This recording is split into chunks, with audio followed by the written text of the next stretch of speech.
Good evening, ladies and gentlemen, and welcome to Monday Night Mayhem Cup Series, brought to you live by MRL Broadcasting, courtesy of YouTube. Mean Gene Money, the voice of MRL Broadcasting, live in the booth with my tag team partner, Zach Panzarella, bringing you all of the action as we are going into race 9 of our 10-race regular season. We're here at Homestead, Miami Speedway, waiting to see how this is going to transpire. Race 9 of 10. Zach, how are you doing tonight? I'm doing super good tonight. Thank you for asking me, and Gene. I'm super excited to be here. This track is just the best. As we saw yesterday in real-life NASCAR Cup, this place has tons of lanes, tons of opportunities to pass, and you really got to take care of your tires here. The cream always seems to rise to the top at Homestead, Miami, which is why it's such an iconic track and such a track that's so well loved by sim racers and real racers alike. Excited to be here, me and Gene. I'll tell you what, it is going to be an exciting race, but before we go into tonight, Zach, we got to look back at what happened last week. Last week, we're at Bristol Motor Speedway, and we see Michael Mata punch his way into the playoffs. 12-driver, 7-race playoff. It's a win-and-you're-in situation. What does Michael Mata do? He pilots that number 16 Toyota to the win over David Owens, and that was a really chaotic race, wouldn't you say, Zach? Oh, man, it was. That thing was not what we expected from Bristol at all, with a 100-plus green flag run to pretty much start the race, to the chaos that we expect from Bristol there at the end. And Michael Mata, someone who's been knocking on the door of that first win all season long, it seems, getting it done at Bristol and completely transforming the playoff picture, because whose name don't you see here on the top 12 of our standings, Mean Gene? You don't see Michael Mata, and he makes it go from top 12 go in to the top 11. Michael Mata with 39 laps to go. He took the lead from David Owens. Remember, David Owens dominated at Bristol last year. He 39 laps to go. Michael Mata gets in the lead, and what happens, Zach? 4 cautions in those final 32 laps, and it ends with a green-white checker. That guy was on old tires, wasn't he? Yes, he was. Definitely older than the rest of the field, but Michael Mata had speed all day, and with only 14-second laps, he was able to make it work for those short and ultimately overtime restarts and hold off the fresher tires of David Owens, who's still without a win this season, but hanging around, even tied with Tony Iverson, as you see in the top, who has 2 wins. So David Owens really just has to keep doing what he's doing, even though I'm sure he'd love to have a trophy from 2024 in his trophy case right now. Well, it might be something he pulls off today. Right now, David Owens, he's 4th, 5th, 6th. Oh, he's fallen to 6th in practice. But he is a strong runner. Looking at these points, like you said, Kenneth Redinger sitting at the top. We've got 5 drivers that have punched their way into that 12-man playoff system.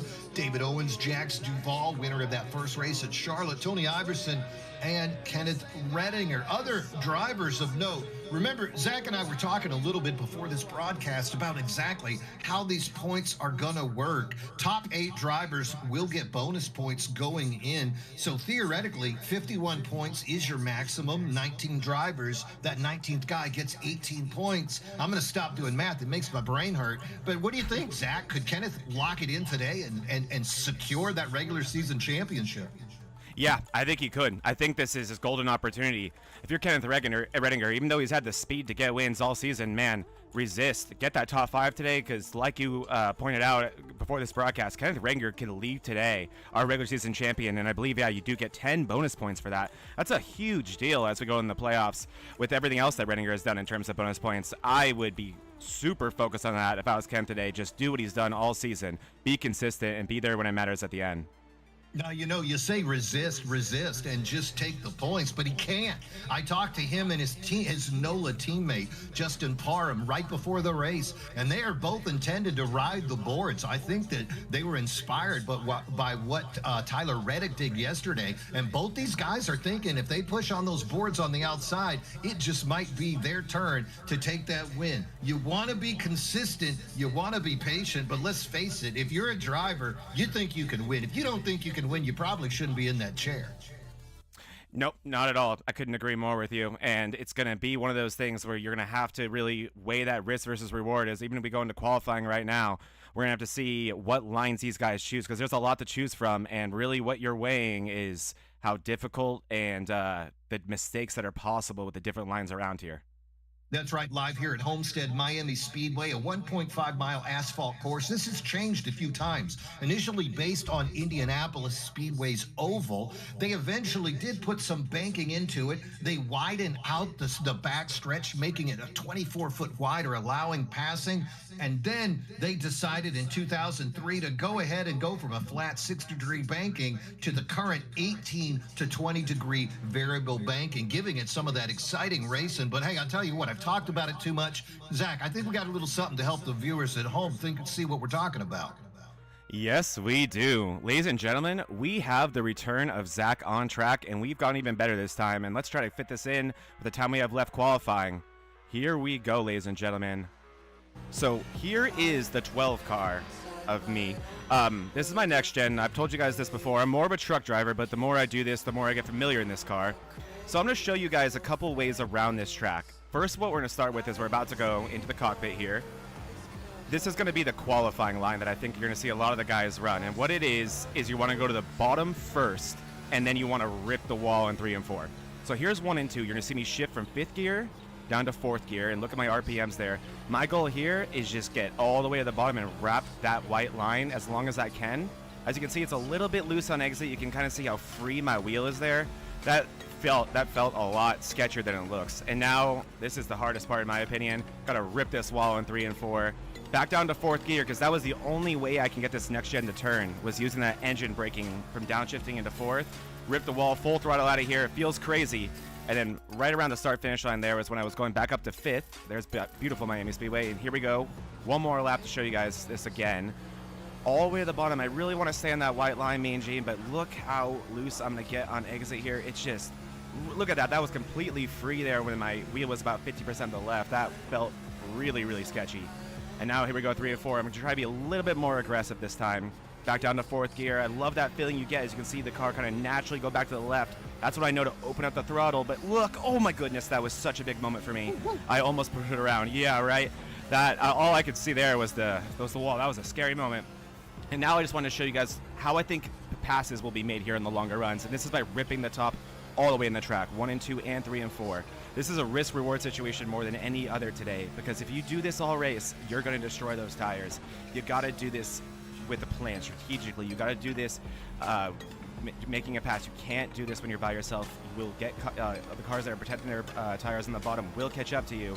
As you can see too, it is not easy up there because you got to be aggressive, and boom, I'm done and I'm dead. No more Zach. But there you go. There's 3 laps around. Right on cue. There's 3 laps around Miami Speedway, courtesy of me. And those laps I was putting down, and I was going about the hardest I could, guys. I think probably would have qualified me somewhere around 10th place. So these boys are going even harder today. So, what'd you think of that, Mean Gene?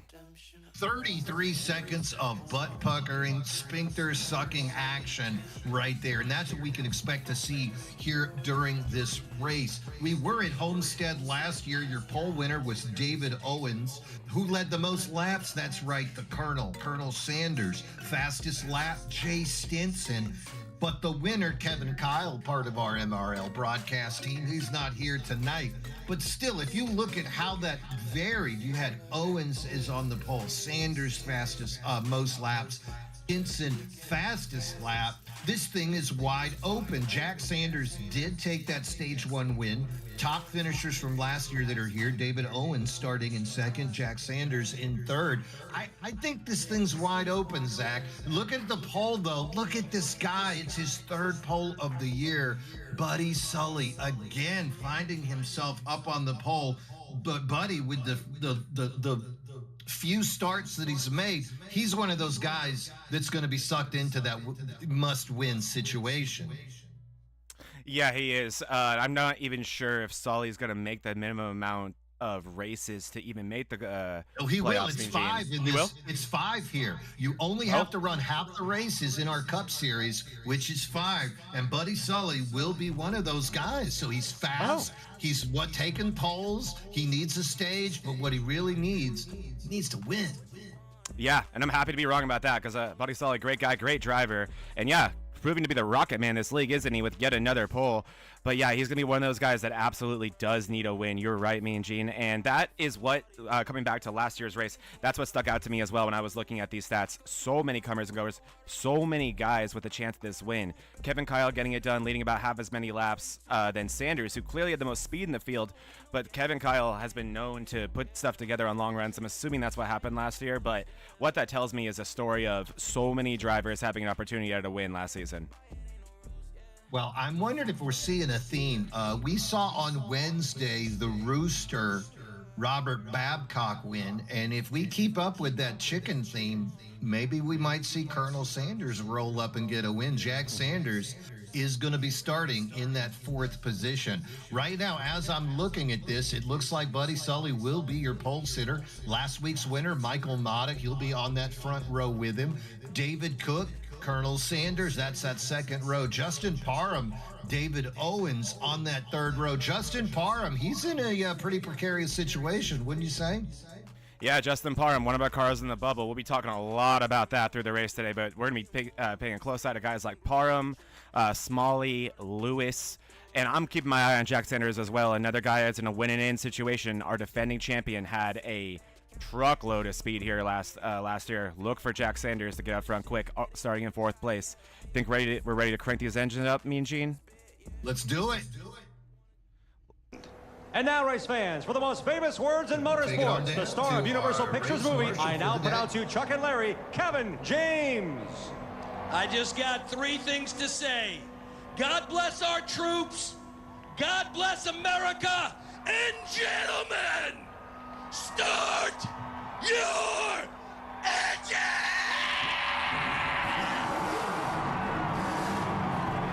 Oh, God, goosebumps. Oh, my word. Chuck and Larry, Ren and Skimpy, Bill and Ted, all the pairs that you could possibly think of have got to be wired. Pace car leading these guys onto the track. Buddy Sully will be your control car once we get this thing going around. You know, and we talked about those championship points. There's a lot of regular season points to be earned. Remember, we do have a halfway point, giving a halfway point in the race, giving a point to the leader at that point, but those are just the regular season points. Now, as far as those playoff points go, the only way to earn those playoff points is you got to win a race. Winning a race is going to give you 3. And if you have perfect attendance on the year, you get 5 bonus points. Top 8 drivers right now in standings all have 8 starts, so they're on pace for that. And then Steve Lewis as well has 8, so 9 drivers still on target to receive those 5 playoff points. And the other way is your regular season finish. Top 8 drivers, all of them, first place gets 8, all the way down to 8th place getting 1. And then a little bonus, your champion is going to get 4. Everybody starts off at 1,000. Pace car is off, and we are about to go green here at Homestead Miami Speedway. Buddy Sully, your lead car, that 21 on the inside, gets a decent jump, but he does not escape from Michael Mata. They're side by side going through turn 1. Yeah, I think you'll see those jumps get better throughout the day, but in the beginning of the race, you go on the green flag and not the leader, but nonetheless, Buddy Sully out to a brilliant start there. And here we go, underway at, well, right there, me and Gene, I was about to say, one of the most gorgeous racetracks you will ever see.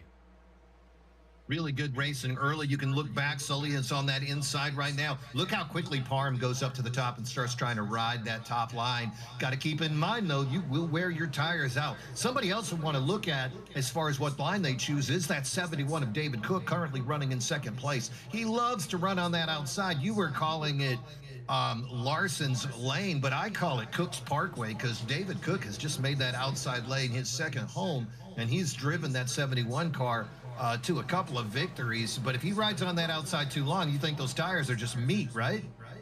Yeah, I really do. The trucks, which are not known to wear tires anywhere near as brutal as these next gens do, if you spend too long on that outside lane, oh my goodness, the truck just stops turning entirely. It just gives up on you. You really, really have to practice patience and resistance to use that top line for a reason, like you see Parham doing right now, because you're going to see Parham get a big run on that 84 of Jack's on the exit of this corner. But again, you got to find your way to that bottom line once you complete these passes. You got to pick and choose your spots here. And look at how many lanes these drivers have to choose from, Mean Gene. Top, middle, bottom, doesn't matter. These guys can make passes anywhere. Yeah, David Owens and Justin Parham wiggling a little bit. That let Tony Iverson get ahead of them. He's in that 13. Him and Owens trying to chase down Redinger. You can see right there Iverson riding that outside. Parham and Owens side by side behind him. Bobby Dodson, Jonathan Quesabeer. Quesabeer just put the pass on that 84 of Jax Duval. And you can see the 24th, Kenneth Redinger. That is our series leader right now, taking his time. But he is on that outside, just the way that him and his NOLA teammate, the 18 of Parham, said that they wanted to try to make those moves. Also in that picture, first-time driver Evan Stewart.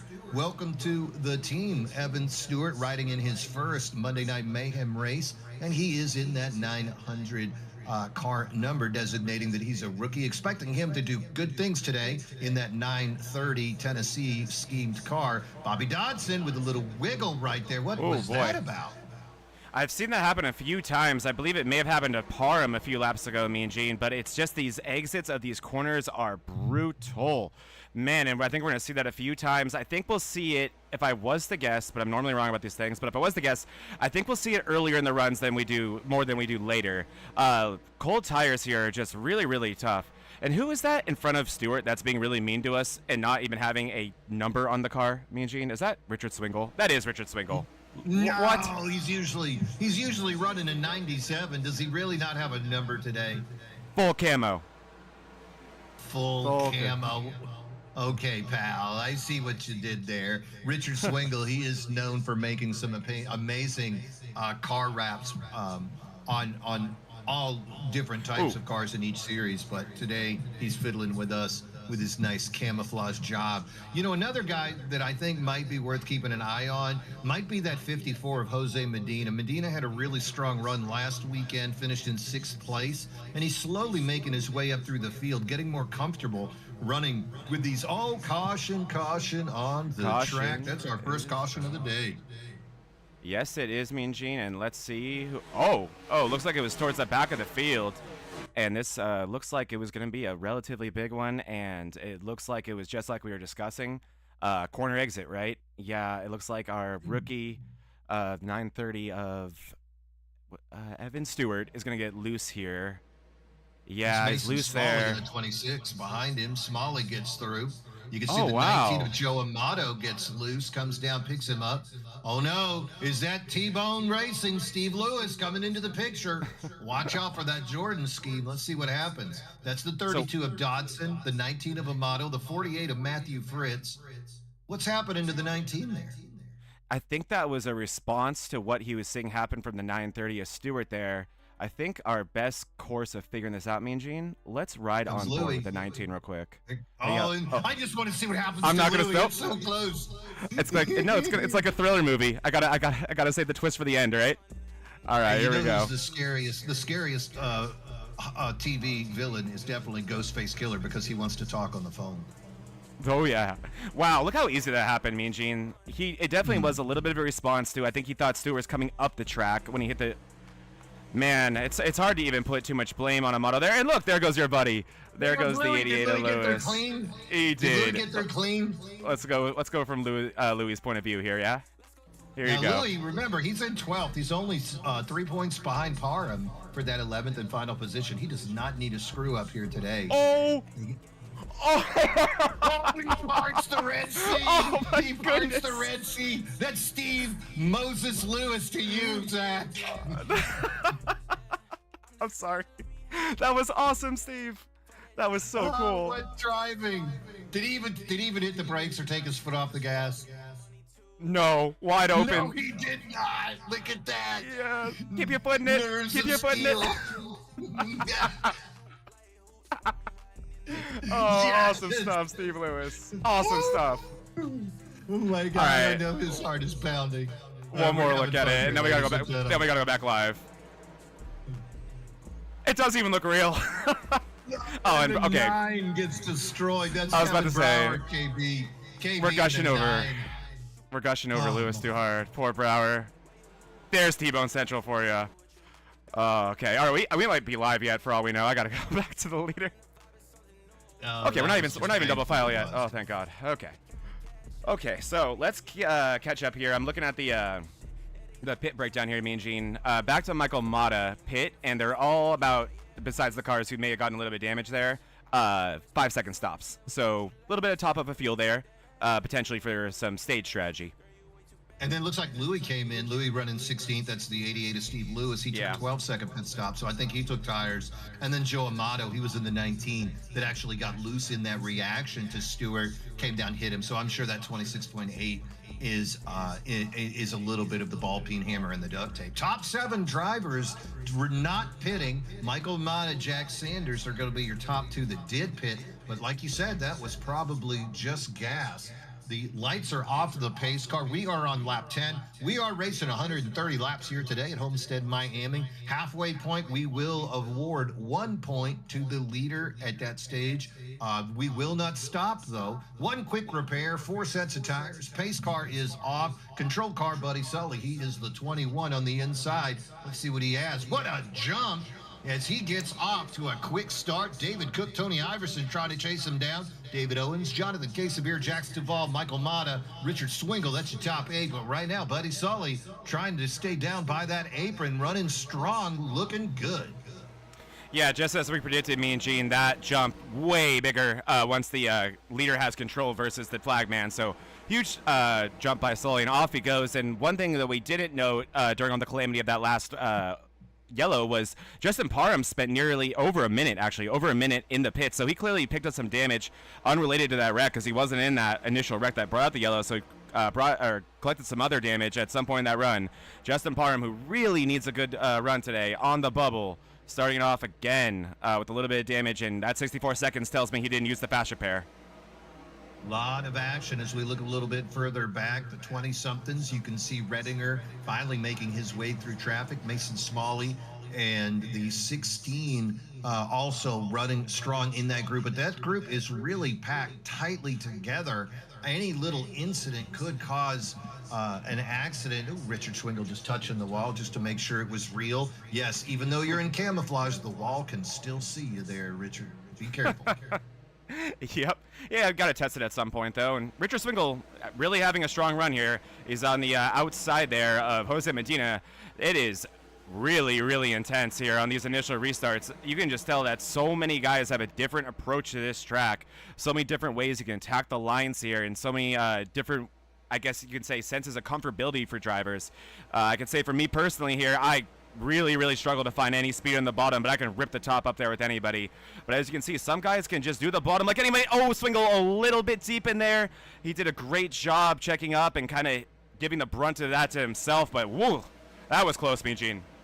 Yeah, he did not want to be a part of that. Bobby Dodson in the 32 behind him probably also had a little sphincter puckering moment at that stage as well. Right now, as I look at the back of the field, I do see the 2 cars that were involved in that caution, Kevin Brower and that 930 of Evan Stewart, are a little bit off the pace. Brower trying to learn to run that outside line. Looks like he dragged that wall, and that 930 as well starting to fall off of the pace. So those cars definitely dealing with damage issues. Don't think they used their fast repairs, and if they did, that really did not help. Joe Amato, he's running a little bit better. He's in that 19. He had to have used it because he definitely slammed that wall. But action up front, Buddy Sully with a nice 0.6 second lead over David Cook. Tony Iverson has made his way in there. And those are the guys. Tony Iverson, he is trying to chase down our leader, Kenneth Redinger. Redinger currently running in 10th. So that would cut into the lead a little bit. Iverson would love to find his 3rd win of the year and make his way up. And Iverson's always fast. 2 poles, 2 stages, 2 wins. It's time to get back to number 3 somewhere. I think today could be his day. Yeah, and Iverson really, I think more than anybody in this league, seems to pick up speed as the race goes on. He really seems to learn a lot. Oh, man, as you see the 28 of Mero there having some trouble getting on the wall a little bit. You're going to see that happen a lot. We saw it in real life. I was saying to my fiance while watching yesterday's race over at this track with Next Gens that it looks like there was a Darlington stripe. There was a Miami stripe on all the cars yesterday. They were getting destroyed on the right side, the one closest to that wall, and I think we're going to see a lot of that today. But yeah, I think look for Tony Iverson to get quicker as this run goes on. He's done that all year. And can we just get this out of the way. Can we gush over how beautiful this number 6 car is real quick? Like, oh my goodness. Oh yeah. Well, being a Miller Lite drinker myself, I have a little bit of a bias as I'm looking at it. That is my favorite domestic garbage beer. It's not my favorite beer, though. My favorite beer, of course, is free beer, followed closely by cold beer, and number 1 being free ice cold beer. So if I can get those 3 together, I'm real happy. Really tight racing right here. Looks like the 16, Michael Mott, is going the wrong way. Kenneth Redinger putting a move on him, and you can see Owens is catching up in that 25 as well. That's Jack Sanders. So you can see it's getting a little bit tight around Michael Mata. I wonder if Mata was trying that outside lane just a little too much, or maybe he just got off the pace. Yeah, I think it looks like there's been some trouble exiting out of these corners, but let's watch this outside lane here with the 28 Amaro. Watch these runs he gets on the exit of corners. There's nothing the 6, wow. There's nothing the 6 could do about that, and he really should have stayed a little bit lower, but he's going to try the same thing here on Tony Iverson, Mean Gene, and just watch how around the middle of the corner, it's hard to see with how much limited visibility there is here, but when he exits this corner, he's going to have so much more speed in that 13 car, and it's going to be up to him here if he wants to go low or stay up top. I like what he's doing. Give him a little bump and say, if you want to go low again, man, do it. But Tony Iverson now saying, okay, that looks fast. And wow, look how intense this is, Mean Gene. As Mero gets into the wall there, that was really, really intense. You know, it's funny, Austin Merrill running that line, and his M&M buddy, Mason Smalley, also running that line a little bit further back in the pack. We're going to call these the M&M boys. They're close friends, and they both are strong runners here today. Really curious, though, exactly how these tires are going to start responding. We've only had the 1 caution. We are coming up on lap 21, and that is those top 6 cars. David Owens, the only car that did not pit, slightly off the pace, falling back into 9th. But the way that these cars have been swapping positions, it seems like it's just a matter of if you choose the right line. I don't see the draft effect, but I definitely am seeing being in the wrong line could cost you 2 or 3 spots here, Zach. Yeah, you really got to be careful about what you do here, because if you want to use the bottom, it is way better for tires like you're seeing Mata do here. But you got to make sure you have enough space behind you to not get eaten up by like the 24 of Redinger there, because look how quickly he's closing that gap, Mean Gene. If you don't have a big enough gap going into the corner, that will be enough for that 24 to get a run on you. So I was thinking too, you know how we were talking about that little inner circle of the 20s cars and how they're always hanging out together like they are right now? Oh, the 20-somethings. Oh, yeah. Yeah. I have a name for them. Since there's no number 27, I think we should call them the 27 Club. Since that's already a thing, and it just sounds, it's catchy. Do you like that? I think so. We'll call them the 27 Club. Jack Sanders is a part of that today. Sanders in the 25. Not usually hanging out with these boys, but I see he's got that large rock in his bourbon glass, and he too is a part of this. Ooh, Redinger and the 26 of Smalley getting awful close, and that's going to let Owens close that gap.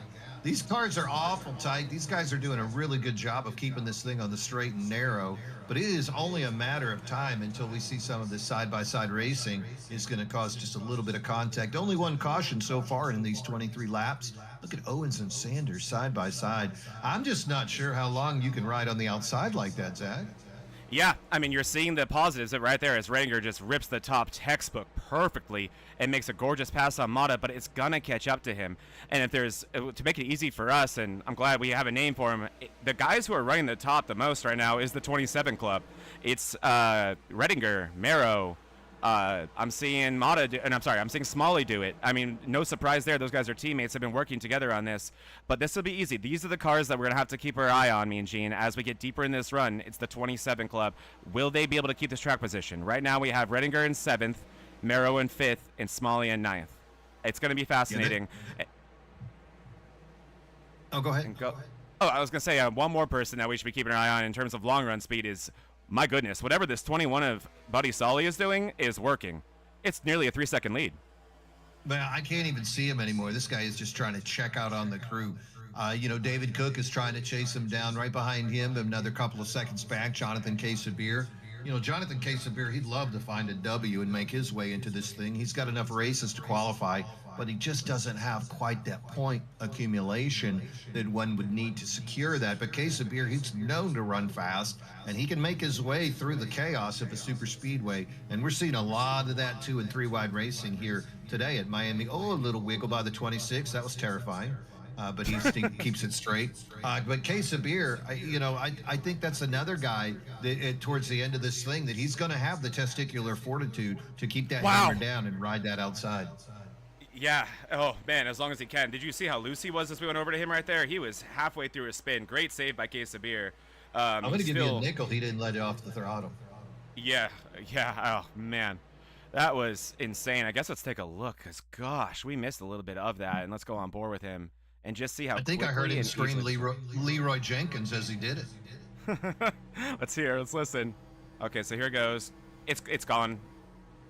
On the gas. You weren't kidding me, Gene. You know your league.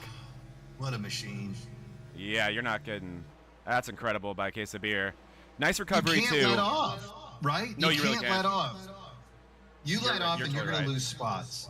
And even if you don't lose spots, you're going to lose precious seconds. And all these seconds matter, especially with such a strange pit road here. You have that exit off pit road where you have to stay on that lane forever. I think it's an extended pit road coming in as well. So lots of time could be lost and made up going in and out of pit road. Look at the 26 tap the wall. Owens, they're 3 wide with Jack Sanders. Woo, terrifying racing back there.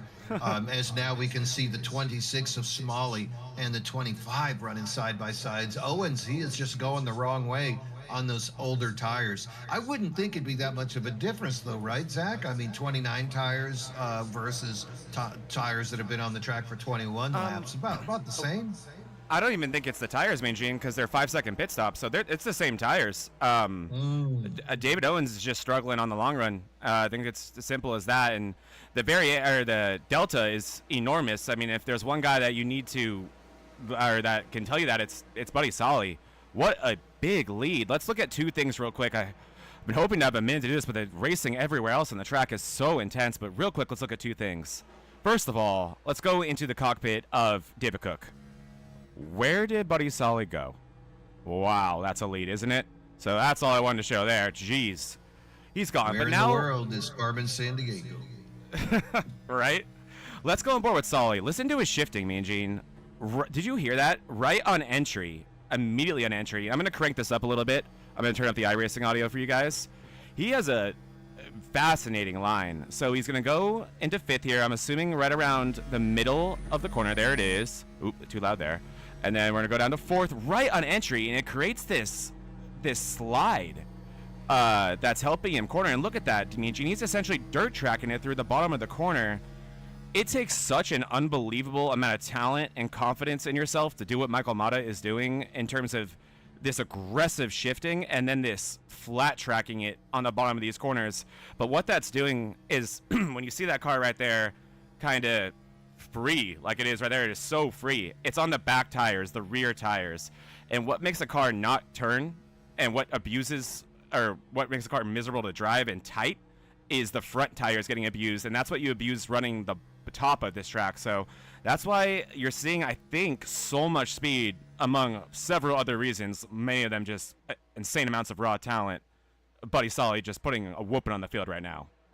You know, somebody talking about riding the top and the bottom, Tony Iverson, he's lost 3 positions in the last 2 laps. But what he's done is he's stayed down low. These other guys are riding that high line, and it just makes you wonder what kind of effect it's going to have on their tires. I mean, I might not pass you, like right there, the 28. He shoots down low. Duval and Iverson getting a little bit close.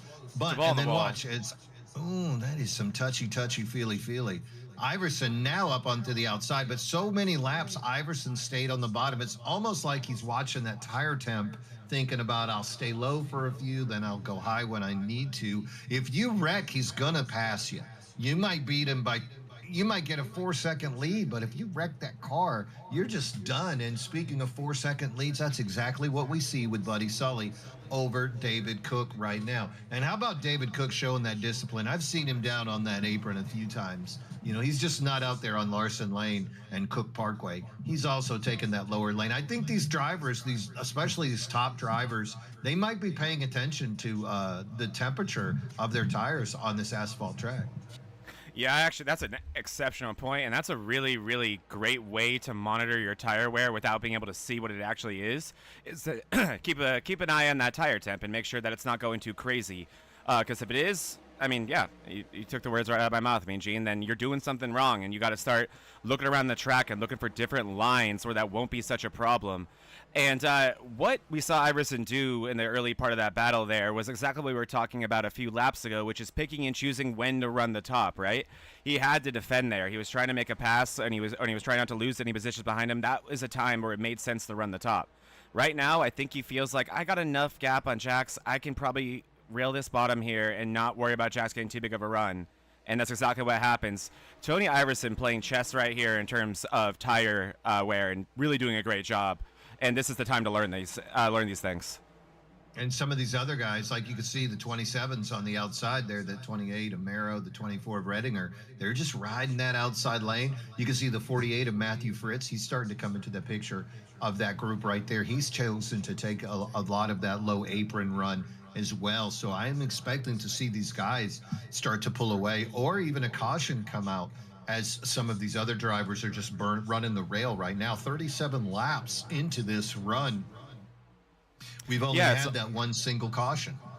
It's really surprising we haven't gotten another caution because, yeah, these guys are hitting the wall every other lap. As you just saw Mero almost do a little Ross Chastain impression there. But it is getting sketchy out here, and it certainly is a situation where it would be tough, even with your tires falling off, to want to pit right now on the early side of this because it feels like we can get a caution. You don't want to be the wrong side of that, and that's why it's so important to really protect your stuff here. A little update on the 27 club, like we promised. They're holding tough right now, Gene. They are pretty much where they were last time we were looking at them. The only noticeable differences is the 25 and the 26 of Sanders and Smalley falling down the pack a little bit, but Mero holding tough. Yeah, it's really neat. Let's take a little look also at some of that playoff picture. Right now, Justin Parham and Steve Lewis, they're separated by 3 points. I see Parham running 15th, Steve Lewis in 17th. Actually, I see Parham just bumped down to 16th. So those two guys, they're hugging each other right now. They're 3 points away in playoff points, and they are 1 position away and less than 1/10 of a second away in real life. So really exciting to see them. I mean, 16th and 17th place might not sound exciting, but if you think of the ramifications of who actually takes that position, very important. Right ahead of them, Kevin Brower, he was part of that big wreck earlier, and so it's good to see that he's got his car back up to speed. Zach, I just got this from the booth. It looks like Richard Swingle has parked his car. It took a few laps to confirm that since the darn thing has no number and it's camouflaged. But yes, we had someone go down and manually touch that thing to make sure it was in the trailer, and the 97 Toyota of Richard Swingle is our first casualty of the day. Yeah, Swingle done for the day. Didn't see what caused that. He was 16 laps down when it happened, Gene. I'm assuming a situation where he had perhaps already used the fast repair or didn't use it when he should have and had a bunch of required repairs. I don't think iRacing lets you undo that, so that could have been it.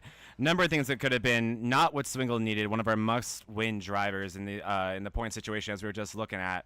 And yeah, I mean, you're right. 16th and 17th, it's not pretty on paper, but it's fascinating in the points. And if you're Parham or Lewis, you're more concerned about that. If you're Parham, you're more concerned about that 88 than you are about the 21 of Solly right now. You're points racing to try to get into the postseason. We only have 2 races to go. And how about this? Bobby Dodson and Mason Smalley, 7th and 8th, only separated by 4 points. On the track right now, they're 13th and 14th, and they're only separated by less than 1 second. So it's amazing to see how these guys that are so close in the point standings magically find themselves almost touching. I'll go another one.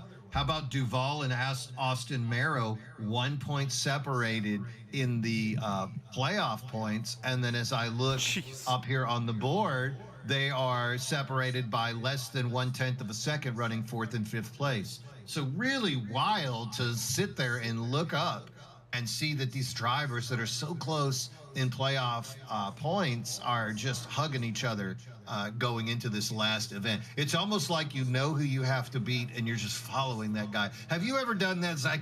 Have you ever identified somebody that you're racing in the playoff points and thought, I'll just follow them around for a little bit? Yeah, it seems like it just naturally happens that way every time, but gosh, Gene, look at Mero. We talked about the top line And this dude is just Ross Chastaning it around the track nearly every time. That can get you penalized. I don't think he's doing it intentionally. I'm not accusing Mero of anything here, but I think it's just a matter of how undrivable that car is. And, man, Case of Beer almost gets caught up in it. That was Case of Beer. I think that may have been a response to something or just another car that's nearly undrivable. But my eye right now is on that 20 to Mero. There he is in the wall again, Mean Gene. Like, how many times can he do that until that 28 car? This ain't Heat 5. This ain't Heat 5. You can't get away with that. This ain't Heat 5. You're going to take some damage. No, exactly. Like, that's exactly how I'm feeling. And I can't imagine that cars can get any easier to drive the more he does this. You can tell that thing is just unbelievably loose. And when it's not loose, it's probably tight. And that's why he's hitting the wall, the outside wall so much. If I'm Parham, I know it sucks. I don't know exactly when the window is. I'm assuming it's not that far away, but bring it in, man. Get some 4 fresh ones on it. Live to see another day. This can get uglier quick. These guys are just committed to running the rail, though. Look at him, still up there. He doesn't care how many times he taps it. I mean, at this point, you just got to start to regulate and modulate your speed. You know, this is what you and I talked about a little bit earlier, is taking a peek at that speedometer and that tachometer when you go in the turns. Sure, you've run this track 1,000 times, and you know what your point is. You know where you let off, where you might tap the brake, where you want to start to feather it. But as these tires wear, you have to make those in-race adjustments. And God forbid there's another car on the outside or inside of you to put into that equation. And suddenly you could just find yourself the victim of somebody else's miscalculation. And if you're running the rail as close as the 27 guys are, it could go sideways really fast. Yeah, and there really isn't much you can do once someone kind of makes that mistake that Mero has been making, and it magnets them to the wall like you see all the time here in iRacing. It's really hard to adjust your line on old tires ripping the top. You really can't go below them as easy as you think you can. So it's even scary for someone like the 24 of Redinger to follow him around. And what I'm loving is someone like the 54 of Medina here, still able to make it work. And if I was crew chiefing these guys, I'd be saying one word to them that the guys in this part of the field, you know, where are we? We're in about 8th to 10th right now, aren't doing, that the leaders are. Clench? And let me... Is it clench? Clench? Well, I don't know how much Solly has to do that, right? I don't know how much is clinching, but here it is, Mean Gene. I'll show it to you right now. Keep an eye on the middle of his speedometer right there where it says gear. It says 4 now, and then it says 5, and it goes back down to 4. Let's go on board with Redinger now. And let's look at his same thing. 5th gear. 5th gear. And here he goes in the corner. No shift. It is so hard, in my opinion, to make this next gen turn without shifting at a track like this. A lot of guys don't like to shift, me included. I can't stand shifting. I don't do it unless I have to. But this is a track, Mean Gene, you have to. You have to. And you're talking about the difference between the guy that's in first place and Kenneth Redinger, who's currently 11 seconds behind him, running in 9th. So just that tiny adjustment, being able to feel the car and make those decisions at the right moment. Not just make that decision, but make it at the right moment so you don't just end up spinning the car. You know, there's been a lot of debate, Zach, over why Ryan Blaney didn't come up into that outside lane and try to prevent Tyler Reddick from making that move. I am personally in the camp that says if Blaney makes that move that he hasn't done all laps before that, I think he wrecks himself and maybe takes out Reddick in the process and lets Denny Hamlin win. And as we all know, letting Denny Hamlin win is one of the 10 deadly sins. The 84 of Jax Duvall now making his way into the pits, I think we might start to see some pit stops. Yeah, I think it's about that time, me and Jaden. Yeah, before we move on, you're right. Letting Denny Hamlin win a race is a deadly sin, and I don't think you can go to heaven if you do that. So good call by Blaney there, but I completely agree. You got to get comfortable with that line as quickly as you can, but you also got to have that in your back pocket the way that Reddick did. I don't blame Blaney for not ripping the wall in the situation he was in. He didn't have a short run car, and that applies today too. You're going to see short run cars and long run cars. A short run car or a long run car, I can tell you right now, is that 21 of Solly. And we'll see who the short run cars are if we get more restarts, but that's going to be a thing that we see matter tonight. And Ryan Blaney in real life yesterday did not have a short run car, not one that was as versatile in the lanes as he needed to be, and it cost him at the end. And I wouldn't have ripped the top the way he did either. Our leader is in the pits though, Mean Gene. Buddy Solly in the pits. Looks like a nice clean entry. Yeah, he had to go in there. Tony Iverson had came in to make that stop. He took 4 fresh ones and got Cook as gas. well. And you cannot let those fast cars short pitch you like that. They will get an advantage running those faster laps, those first 2 or 3 laps after getting fresh tires. And I think Buddy Sully recognized that, and his crew chief had him come in immediately to match that move by Iverson. Taking a risk now. You know there's going to be some crazy people out there. They're going to ride these tires until they run out of gas, hoping for a caution. Yeah, I mean, also, we talked a little bit about bonus points in this league earlier. You do get a bonus point for leading a lap.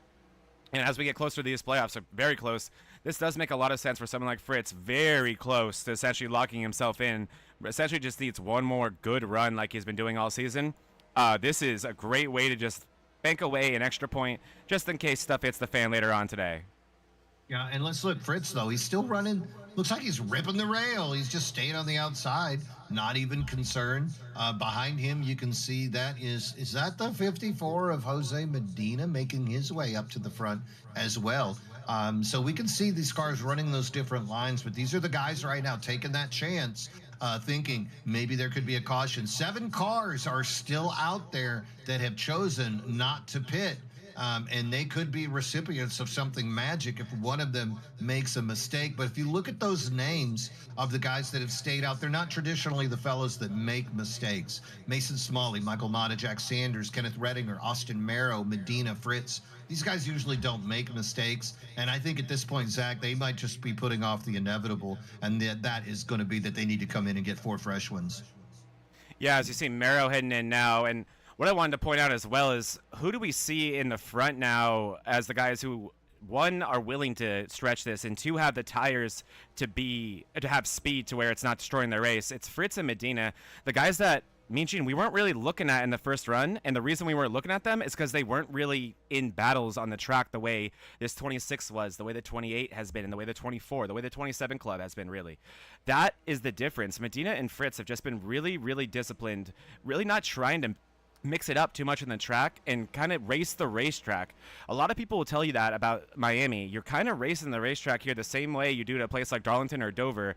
You got to approach the track like it's an opponent, the same as that 48 in front of Medina. And they've done an exceptional job of that because these two do have very good speed. And they have lapped guys like Jax who had to pit, and they're not that close to him. So, yeah, I would run that thing dry, Mean Gene. Why not? Yeah, it's pretty nice to watch, you know, the maturation. There you go. You're right. You nailed it. The maturation of these drivers. Jose Medina, early on this season, in his first year with MRL, he did have some incidents with other people. It wasn't his fault per se, but you know, a new driver, for some reason, there's this preconception that a new driver must be slow. And that's just not true. Everybody here is a champion. You've either won on a console or iRacing somewhere, but at this point now, you've kind of figured out, give everybody that room. We're 9 races into this 10-race regular season, and right now we're seeing that maturation of Medina, and Fritz has just exuded that patience and confidence all year long as he continues to lead. We can see now the 24 of Redinger, that is our series points leader right now, going into the pits. A little bit back, I mean, Justin Parham and Steve Lewis are just having a duel. I think they've just used their pistols, and now they're pulling out their sabers, as these two guys are just continuing to have this thing is personal, Zach. Well, we got 2 aggressive drivers here, Mean Gene. Parham and Lewis, both very talented, but both very aggressive, not afraid to mix it up. And when you put 2 people like that together, it can get spicy. I believe you that it's been pretty crazy the past few laps. So let's really also look. It. Oh, yeah. How do you not, right? It's awesome. What a clean job, real quick, by our initial leaders of Sully, Cook, and Iverson. They essentially came out once this thing cycles out, right where they were, right? Like, let's look at those time differences on our leaderboard. That is nearly identical to the gaps that those 3 guys had to each other. Just such immaculate racing and such just execution when it comes to entry and exit of pit road. That is very difficult at a track like this. Like you talked about earlier, you do have to deal with that choked off exit. On entry, you don't have to use that green or that that grass entry like you do in real life, but by not using that, it makes an entrance a lot more difficult, Mean Gene. So great job by those three. And wow, you weren't kidding. This is spicy. It is. And up front, you can see Matthew Fritz. Medina made the pass on Fritz, made it clean. Fritz now choosing to come into the pit. So the 48 Chevrolet of Matthew Fritz now pitting. Medina had already taken the lead cleanly. Good driving there by Jose Medina on those 54 old tires, lap tires. Medina and Michael Mata, now the last two cars on that lead lap. I mean, they got to get a caution or they're just hurting themselves, I would imagine, with those lap times. Look at that. Mata ran a 34.6 on his last lap time, and you got people like Buddy Sully running 33.0s. That's really going to hurt down the road. Yeah, it's definitely not great for the grand scheme of your race, but once you've kind of done that, right, you've stayed out for as long as Medina and Mata have, you got to stay out for long enough to lead that lap and get that bonus point, because that's ultimately, also a part of why you did that, a big reason why you did that. You do it because you want to catch that caution like we talked so much about, but if you don't, you got to stay out long enough to lead that lap if you can, right? So I think we're going to see Mata do the same thing we just saw Medina do, which is bring in this time after leading his lap, and then we'll see this thing cycle through. I did hear I heard contact because we had the 28 behind him, and we've seen how much the 28 has loved to use that outside wall today, and I don't have no clue how that car looks good. How's it look damage-free on that side of the car? It's barely tapping it, right? I mean, if you don't come in hard, if it's just the side of it, it's not the tail, it's not the front, it's just barely the door. He just seems to have that angle. He's not wall banging, he's not improving his position, he's not increasing his speed, but he is just riding that fine line of disaster. I think, what did they say? Loose is fast. Isn't there a saying in there? Yep. Loose is fast and fast is loose. You're right. If you can control it, it's faster. The guy that's most known for that in our generation is Jamie Johnson, known to drive a unbearably loose car. Mm-hmm. Oh, yep. There you go. That's a generation before me and Gene. Oh, I see. He's out there in his Mountain Dew car somewhere riding his motorcycle off into the sun. Oh, yeah. That would be a good sequel, too. I really like that Top Gun sequel. Let's go ahead and bring back a Days of Thunder sequel. Let's do it. All right, here comes Michael Mata finally making that decision. Everyone getting in the pits so well, me and Gene. No spins, no speeding that we saw. Very, very impressive. Got to take my hats off to everyone in this field. Again, the parity, the skill, it's something else in this league. It is not for the weak, but wow, great green flag cycle there. It's 2 races in a row now, and that's Gene. 66. So Michael Mata. Yeah, exactly. Mm-hmm. Say it. Wow, what a stretch by Michael Mata as he's going to take that stage win. It's only 1 point, but good for him as he already had secured his position with that Willy Wonka golden ticket with his win last week at Bristol, and he follows it up by winning the next thing that you can win, and that's today's stage at Homestead, Miami. Yeah, I think we realized at the exact same time because I looked up at our laps and I was like, oh wow, what a great job by Mata. I believe that's the second time this season he's done that, pulling a trick out of the case of beer book, as we've seen him do that a couple times as well. But what I also love about that with Mata is, like you just said, he did get that win, but correct me if I'm wrong, me and Gene, he does get that bonus point for that stage win, but I think that stage win bonus point is one that follows him all the way through the playoffs, right? I don't think so. I think it's just a regular season. It's just a bonus point. I apologize. Mm-hmm. But still, it feels good. You can talk about it at the water cooler on Monday. You can say, hey, Zach, remember when I won that stage and you didn't? Yeah. Exactly.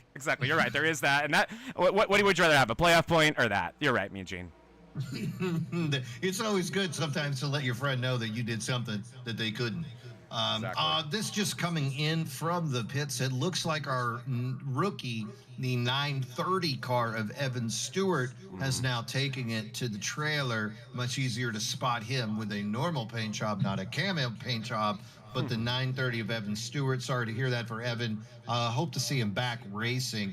He did have that one incident earlier, but other than that, looked like clean racing out of Evan here today. Yeah, we didn't get to see as much of Evan as I think we would have liked.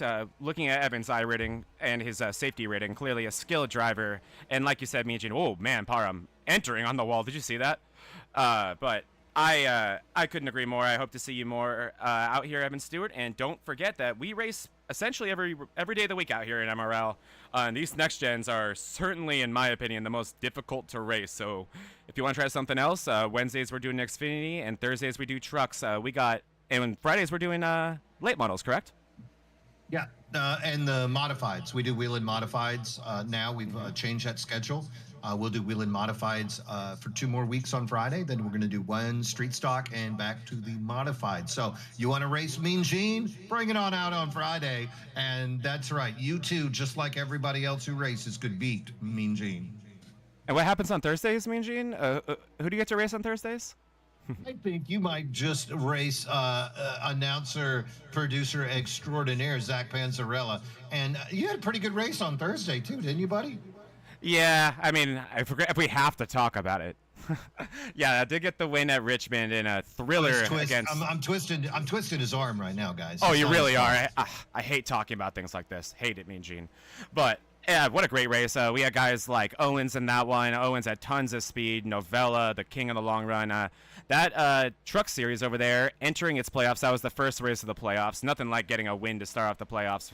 But we are in the nitty-gritty of essentially every series here in MRL, and it's winning time. And yeah, I just cannot say enough good things about all the series that we have going on in MRL. And a lot of these guys that you see here tonight, you get to race other days of the week, and they're a blast to share the track with. In any skill level that you are right now, there is a place for you in MRL racing. Reach out to David Owens. Reach out to Joe Volbus, John Beverly, Jax Duvall. Jax is from Florida, though, so take him with a grain of salt. But all of these guys can get you into a league right now. And if you're a viewer at home or a racer, hey, go ahead and take this opportunity to hit that like button. Go ahead and hit that subscribe.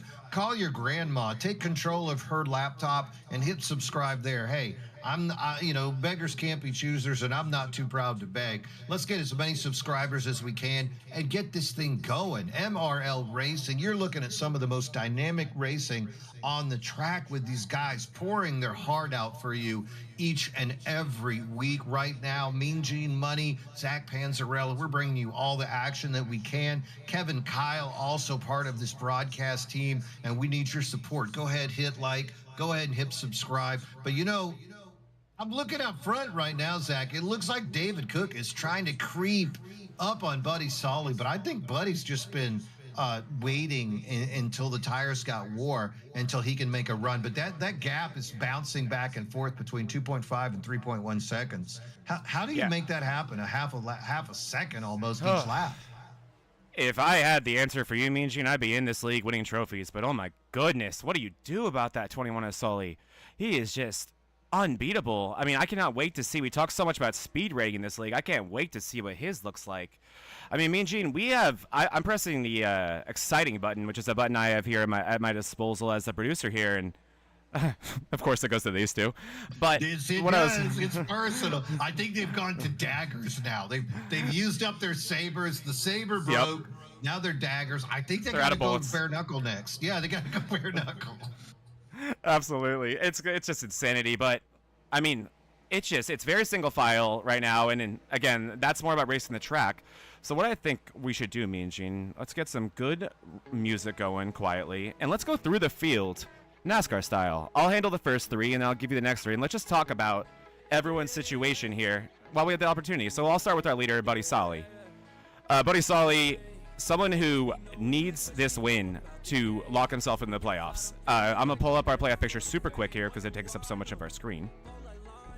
But Buddy Solly, I believe if he, like we talked about going in this broadcast, and why I don't have him under that must win, which was my fault. I thought he wasn't going to make the minimum amount of races, but if he does show up next week and gets this done today, Buddy Solly will be moving to our playoffs, and he certainly, based on speed, is a deserving driver, and man, it's going to take at least a caution to get to him. Next up, we have Cook, that Mean Gene was just talking about. David Cook looking really, really strong today, doing what he needs to do in terms of points. David Cook has 2 wins this season, but he has not done what he needs to do in terms of the regular season standings, finding himself somewhere around the middle. We've talked a little bit about the bonus points that come with regular season standings. David Cook today, if he can even keep that second place, Mean Gene, that would be huge for him in terms of getting himself up in the standings and positioning himself well in the playoffs. Tony Iverson is kind of racing the guy behind him right now, David Owens.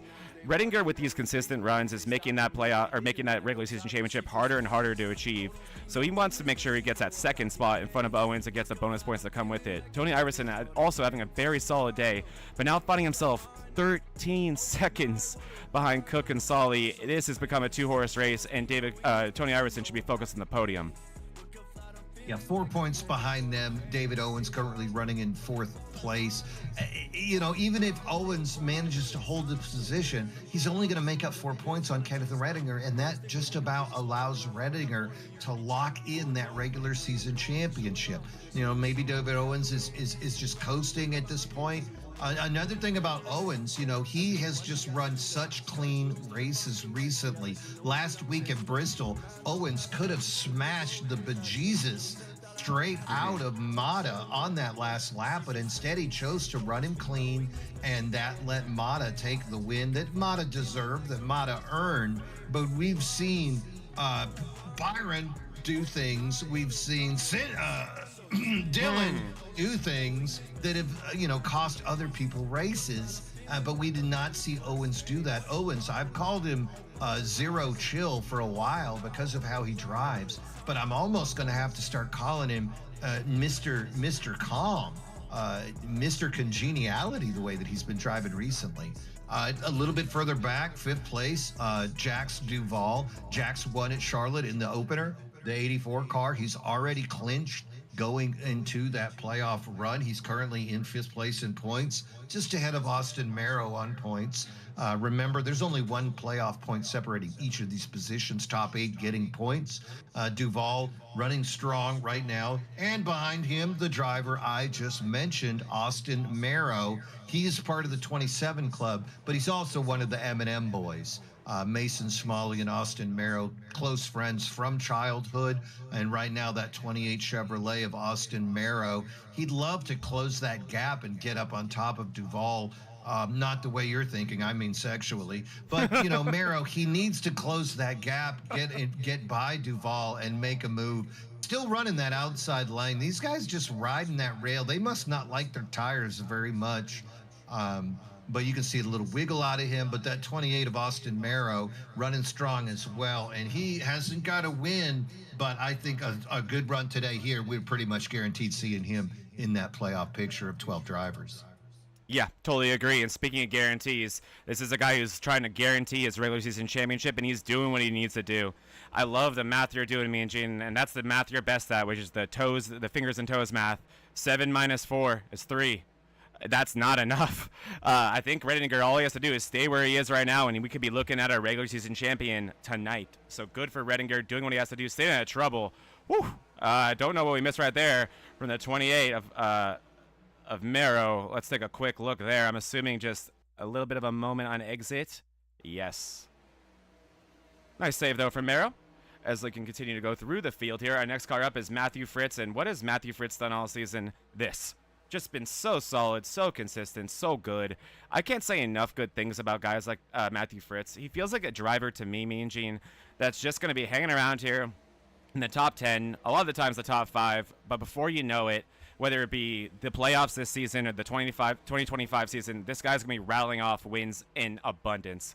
I have so much belief in this guy, and the best way to get experience and get faster is just by logging all the laps in the race, and that's what Fritz does such a fantastic job of, having another great run today.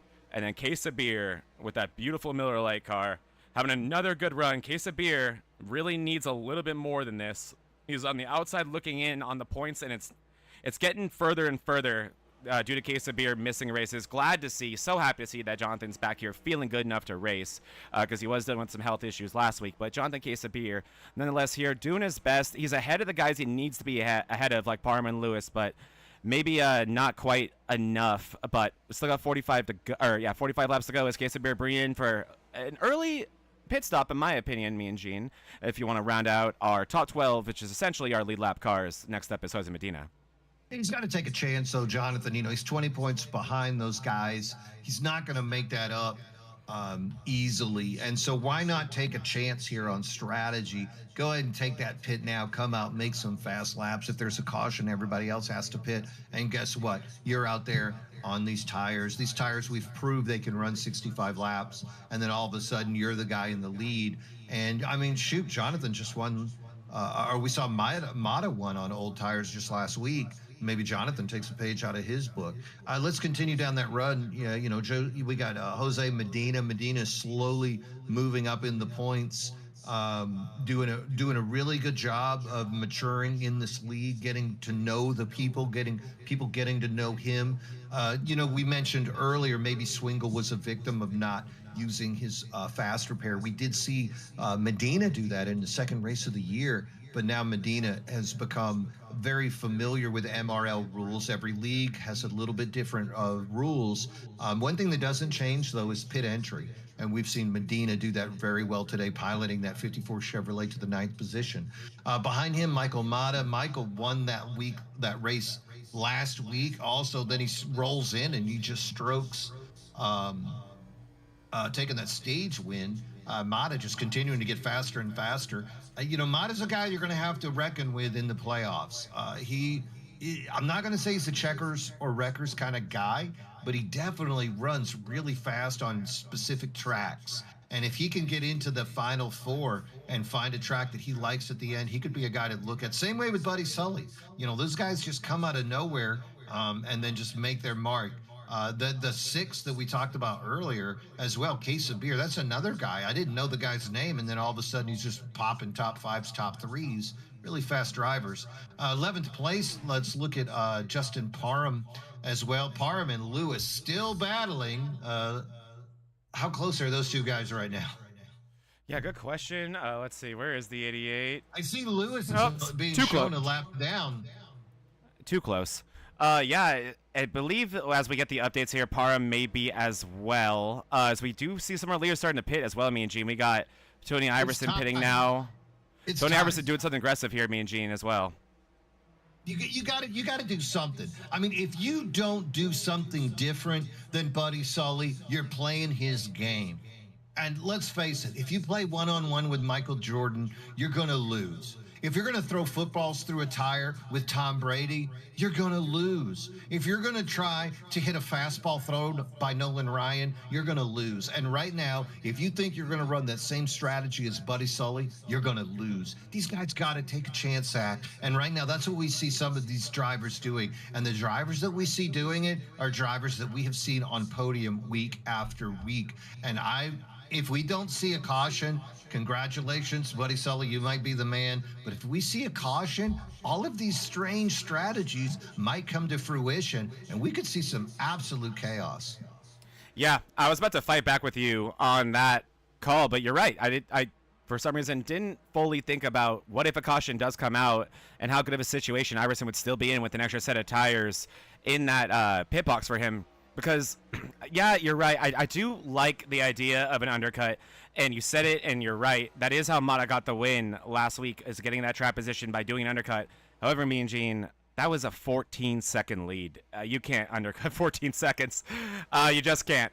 But you're right. I completely glossed over the fact that if we get a caution, I love what this would mean for Iverson, whether it be stay out and jump everybody or come in with them and have a shorter pit stop. It could absolutely get him up front and a chance at this win. But you're right. If we don't get a caution, congratulations to this 21, I think.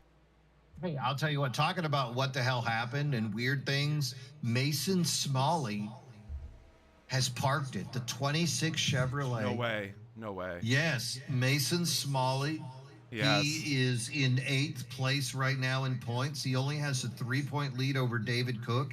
He was trying to chase down Bobby Dodson. I mean, Mason Smalley was in 8th place. That is the last place that gets playoff points. 1 point is important. Everybody starts with 1,000. It'd be nice to have 1,001. But right now, Mason Smalley, he parked it. That hurts. Not sure what happened there. Yeah, I'm a little in shock as well, Mean Gene, because he had that long pit stop earlier. That wasn't even Smalley. That was Parham. I can't believe what just happened. I don't even know where to start with that. I do. It's going to start with me trying to find him in the Discord and play 20 questions. Yeah, please. He might not appreciate it, but he could have called it a night too. Want to know. Yes, we do. One thing in the meantime to talk about, me and Gene, is while Iverson did do that pit stop, and I don't dislike it by any means, Sully, Cook, Owens, Fritz, Redinger, they don't care. They're still out here. We're going to see some big deltas when these guys come back out. And now Iverson with that 13-second deficit. I mean, we've been talking about a second a lap. It's going to be closer than it should be, right? He's closing up quickly. But I wonder, we saw Buddy Sully coast a little bit. He let David Cook get close, and then he pulled away. And right now, it seems like he's kind of keeping that 2.5 to 3.2 second gap. That was what I asked you earlier. How in the world do you see an entire half second just close? Right now, also curious to look at, right now, 3 guys in a radio chat with each other: Buddy Sully, Tony Iverson, David Owens. Whoa. So those 3 guys, those are some heavy hitters to be communicating with each other. I wonder what exactly is going on. You can see right there David Owens in that 11, just ahead of Kenneth Redinger. I wonder if there's a mass conspiracy trying to catch the 24 in the point standings. Right now, Redinger being shown in 5th place, though. That's pretty much I lock it in and take that regular season win. Yeah, and one thing to mention, that's our top 3, and none of those guys are teammates.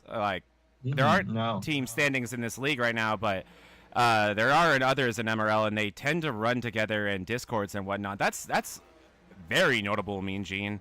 It is curious. It's curious. Yeah, I'm very curious about that. All right, I will be right back, Mean Gene. I'm going to put us on the exciting cam for about 1 minute. Take it away. It is exciting. Also, this just coming in from the pits, it looks like Kevin Brower, the driver of the number 9 Chevrolet, has also parked it for the day. Unfortunately, we will be losing the 9 of Kevin Brower. Right now, 8 cars being shown on the lead lap. A few have decided to take early pits, which has caused them to be a lap down. But 8 cars on the lead lap. We'll see. We saw them make 65 laps, so in theory, they could go the entire distance of 130 laps. Right now, though, as we look up front, it is David Cook being shown as your leader, as Buddy Sully has decided to come into the pits. Buddy Sully, he has dominated this race, but he is making that call, he and his crew chief, that they are going to take tires. I saw left and right sides on that car. If there is a restart, he will be in a prime position with 4 freshies to make a strong run. Up ahead of him, though, David Cook. How will Cook respond? Cook comes into the pits himself, so we're starting to see some of the top drivers, top 2, coming into the pits to make those pit stops. 71 of David Cook. I'm keeping an eye on him as well. He takes right sides. He takes fuel. Only right sides for David Cook. So he will only have rights. And we saw Buddy Sully take all 4. How will this work out as these guys are going to make their way around? After Cook comes in, that is going to rotate around to make the 48 of Matthew Fritz your leader. Matthew Fritz, he is the face of consistency. If you went to Wikipedia and typed the word patience into it, his face would appear. Right now, Matthew Fritz being shown as your leader after Cook and Sully decided to make the pit. But remember, Sully took 4, Cook took 2. Going to be interesting to see how that works out. 48 of Fritz being shown as the leader. Right behind him, you can see the 84 of Duvall. 84 of Duvall is a lap down. He's probably trying to make it up the old school way. And look right there, though, Zach, you can see the 2 tires, how they made a difference. The 2 tires of Cook give him that slight advantage on that pit stop time. But let's see how quickly Buddy Sully can make his way around the 71 of Cook. Yeah, I don't think this will take long, Mean Gene, and great job covering it when I was gone. I mean, it's brutal. These guys don't give us cautions anymore because they race too clean, and we don't take commercials like stupid NBC and stupid Fox, and I'm not wearing the pants that I can just... Right. And I'm not wearing my race car pants, so I can't just pee in them, so I had to take a quick pee break. Thank you for covering me, Mean Gene, and man, I like what Cook did here in terms of taking 2. I mean, how else are you going to get track position against this 21, but... Mean Gene, this is not going to take long. No, it didn't even take an instant. God, Cook has got to be kicking himself in his pants. Not pee-pee filled pants. He would never do that. But he's got to be kicking himself in the pants right now, thinking, Jesus Christ, I made that call. I took 2 tires for track position, and Buddy Sully is still on my tail immediately. Cook's got to make a choice right here. Does he start burning up these tires? 26 laps remaining in this race, and this just might be it. That quicker pit stop, taking those tires right now, are going to allow these 2 drivers to lay down faster laps than the other guys. If there's a caution, we can recalibrate. But right now, these are the 2 men that we're looking at as far as who's going to take that win. Cook, he's already in. But Sully, God, he would love to win. I saw that quick cam over to the 48. Looks like Fritz came in as well. Yeah, I just wanted to show that super quick because, it's hard to take our eyes off of this battle. But Fritz coming in, Redinger coming in. Only one left out there, once again, is Michael Mata. I do agree with you, Mean Gene. I do think David Cook, with how quick Sully caught up, he's probably like, oh, no. I did not think that's what's going to happen. But let me come back with you with why I think this at the same time was kind of a why not situation for David Cook. I've talked a lot about that gap to Iverson, and it really didn't close up a ton. So Iverson is 18 seconds behind this group, and they are, it's about a 13 second gap back to Iverson. It did not get any smaller for Tony Iverson. He's not really, even with, let's say, these 2 tires don't work out at all, and he's just, driving on, what did Chris Bell call them? Pans, essentially, at the end of this run. If that happens, I still think that 13-second gap to Iverson is enough to bring home second place. So why not take a swing at the win? You don't really have a ton to lose. Sure, I agree with you. You had to do something if you think that you're going to change your luck, because Buddy Sully was just eating up these laps. He looked like Pac-Man on level 1, just eating up all of those little balls as he was going around the track. Right now, David Cook is back in this thing, taking a shot. Lap cars might become an issue. He see Bobby Dodson right ahead of him. Jose Medina's on quicker tires. Medina's going to be pulling away. After that, you're going to see Austin Merrow come in to the picture. But what if there's a caution? That's something we haven't even thought about. A few of these cars are still running on longer tires. Jack Sanders out there, he's 48 laps into this thing, being shown in that 4th position. He could have an incident if the tires come into effect. That could hurt David Cook. But you're right. The guy had to swing for the fences at this point. Maybe it's a good call. Maybe he's Freddie Freeman in the bottom of the 9th. But, maybe he's Aaron Judge and he's waiting on the results of the PED test. I don't know. Oh, my gosh. If he was Aaron Judge, he would have put it head first in the wall by now, because that guy can't do anything right. Sorry, Yankee fans. He's good with the needle. Leave him alone. Oh, jeez. You can go there, Mean Gene. Well, let's also... Oh, here comes Mata. Mata into the pit. Mata in the pits. All right. Yeah, he was the last guy that could have pushed it. So I was going to bring that up when you brought up that caution. What would that do? Oh, my God. It would have given just a golden nugget in the hands directly to Michael Mata, but that's over. Now it's between these 2, and I'm one of 2 things that's going on here, Mean Gene. The 21 caught the 71, and what has the 21 not had to do at all today?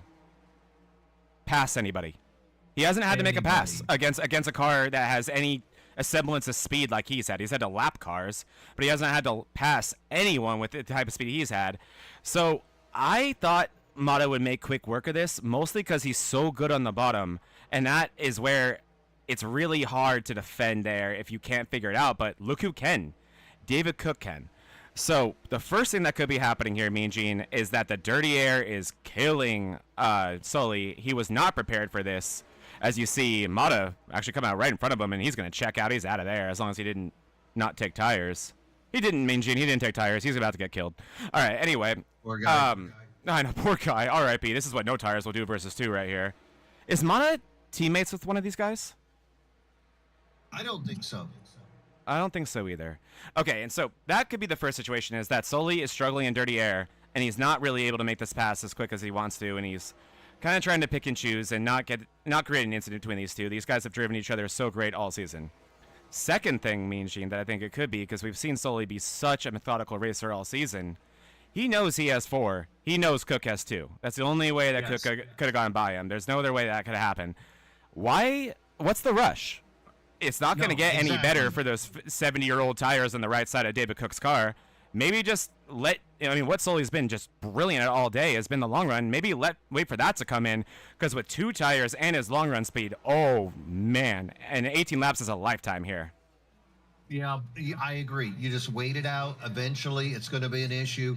But if there was one driver on this track, Zach, that I had to bet my lunch money on that could hold that outside lane wide open, it would be the 71 of David Cook.